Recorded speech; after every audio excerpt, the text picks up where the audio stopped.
హెచ్బిఏవన్సీ అంటే glycated haemoglobin. మన శరీరంలో ఉండేటువంటి బ్లడ్ షుగర్ ఏదైతే ఉందో అది మన రక్తంలో కూడా ఉంటుంది. ఆ యొక్క రక్తంలో ఉండేటువంటి బ్లడ్ షుగర్ మన హీమోగ్లోబిన్తో బైండ్ అవుతుంది. దాన్ని మనం ఈ యొక్క హెచ్బిఏవన్సీ బ్లడ్ టెస్ట్లో మనం మెజర్ చేస్తాం అన్నమాట.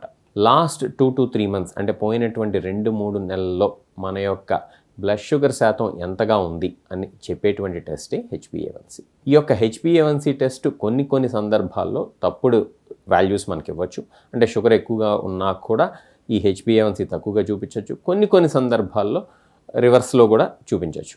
అంటే షుగర్ లెవెల్స్ తక్కువగా ఉన్నా ఎక్కువగా చూపించవచ్చు. ఎలాంటి సందర్భాల్లో అంటే ఎనీమియా అంటే రక్తహీనత ఉన్నట్లయితే, అలానే ప్రెగ్నెన్సీ, అలానే రీసెంట్గా బ్లడ్ ట్రాన్స్ఫ్యూషన్ అయితే, అట్లానే తెలసీమియా, సికిల్ సెల్ ఎనీమియా ఇలాంటి సందర్భాల్లో ఇది తప్పుగా చూపించవచ్చు. కొన్ని సందర్భాల్లో కిడ్నీ సమస్యలు ఉన్నటువంటి వాళ్ళల్లో కూడా ఈ యొక్క హెచ్బిఏవన్సీ అనేది తప్పుగా చూపించవచ్చు. కాబట్టి మనం సరైనటువంటి ల్యాబ్లో హెచ్బిఏవన్సీ చేయించుకోవాలి.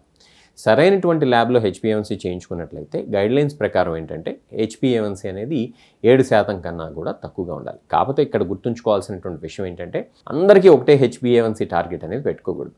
ఈ మధ్య షుగర్ కనుక డిటెక్ట్ అయినట్లయితే, అట్లానే షుగర్ తక్కువ సంవత్సరాల నుంచి కనుక్కున్నట్లయితే, అట్లానే గుండె జబ్బులు లాంటివి లేనట్లయితే, అట్లానే హైపోగ్లైసిమియా రిస్క్ తక్కువగా ఉన్నట్లయితే అటువంటి ఇండివిజువల్స్లో మనం హెచ్బిఏవన్సీ టార్గెట్ని ఎంత టైట్గా ఉంచితే అంత మంచిది. అంటే <7%. అలా కాకుండా వయోవృద్ధుల్లో, అట్లానే టెర్మినల్ ఇల్నెస్ అంటే క్యాన్సర్ లాంటి జబ్బులు ఉండి ఇంకా వాళ్ళ లైఫ్ ఎక్స్పెక్టెన్సీ కనుక తక్కువగా ఉన్నట్లయితే, అట్లానే షుగర్ జబ్బు వచ్చి చాలా సంవత్సరాలు అయ్యి హైపోగ్లైసిమియా రిస్క్ ఎక్కువగా ఉండి గుండె జబ్బులు లాంటివి కనుక ఉన్నట్లయితే కనుక ఈ హెచ్బిఏవన్సీ టార్గెట్ని కొంచెం పైకి ఉంచుతాం.